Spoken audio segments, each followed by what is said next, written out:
নমস্কার বন্ধুরা, আমি প্রতিমা আবার চলে আসলাম আপনাদের সামনে দারুণ স্বাদের এক রেসিপি নিয়ে। আজকে করব ফ্রাইড রাইস। তার জন্য এখানে গাজর কুচি, ক্যাপসিকাম কুচি, বিনস কুচি, মটরশুঁটি আর এখানে কিছু কাজু কিশমিশ।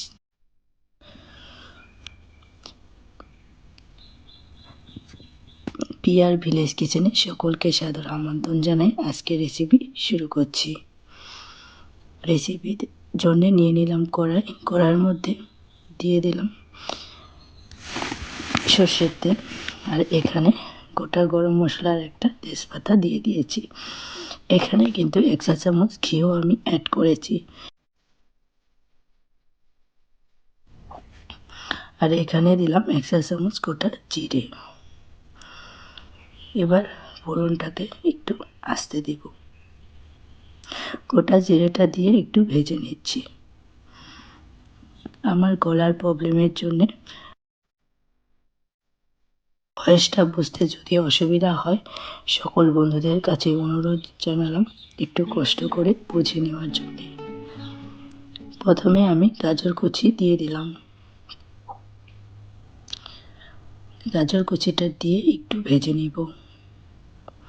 যারা আমার ভিডিও প্রথম দেখছেন, ভিডিও দেখে ভালো লাগলে লাইক কমেন্ট করার সাথে চ্যানেলটা সাবস্ক্রাইব করে নেওয়ার অনুরোধ জানালাম। এখানে দিয়ে দিলাম বিনস, মটরশুঁটি, ক্যাপসিকাম। ভেজিটেবলগুলো দিয়ে একটু ভেজে নিব। সবগুলো ভেজিটেবলই আমি দিয়ে একটু সময় নাড়াচাড়া করে ভেজে নেওয়ার পর এর মধ্যে কাজু কিশমিশটাও অ্যাড করে দিলাম। খুব হাতে সময় না থাকলে খুব জলদি এই ফ্রাইড রাইসটা খুব কম সময়ে এটাকে আপনারা তৈরি করে নিতে পারবেন। খেতেও কিন্তু দারুণ হয়। সকাল সকাল আমাদের হাতে যখন সময় থাকে না, জলদি আপনারা এই ফ্রাইড রাইসটা তৈরি করে বাচ্চা কিংবা বড়দেরকে পরিবেশন করতে পারেন।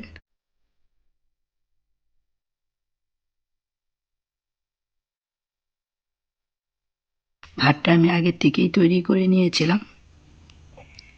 ভাতটা কিন্তু 80% মতোই আমি সিদ্ধ করে নিয়েছি।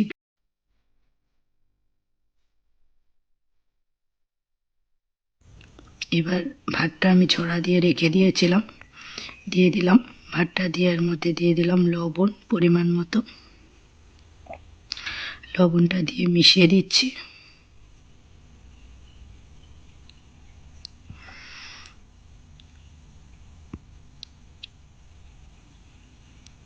ঠান্ডার দিনে এরকম একটা রেসিপি করে দিলে ঘরের সবাই কিন্তু তৃপ্তি করে খাবে।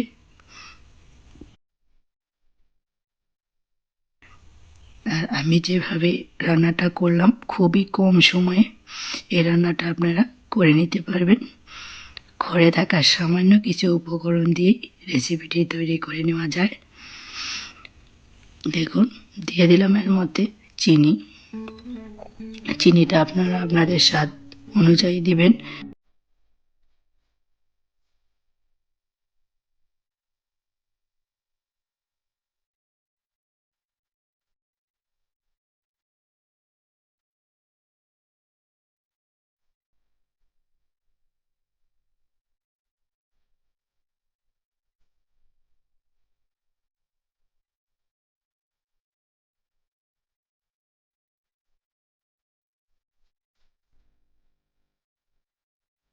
এক চা চামচ জিরের গুঁড়ো দিয়ে এটাকে আমি ভালোভাবে মিশিয়ে দিচ্ছি।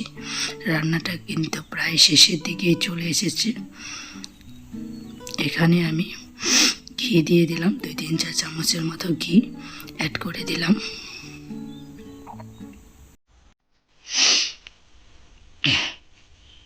ঘিটা দিয়ে ভালোভাবে নাড়াচাড়া করে মিশিয়ে দিচ্ছি। রান্নাটা প্রায় কিন্তু শেষের দিকেই চলে এসেছে। দেখতেও যেরকম হয়েছিল, খেতেও কিন্তু দারুণ হয়েছিল।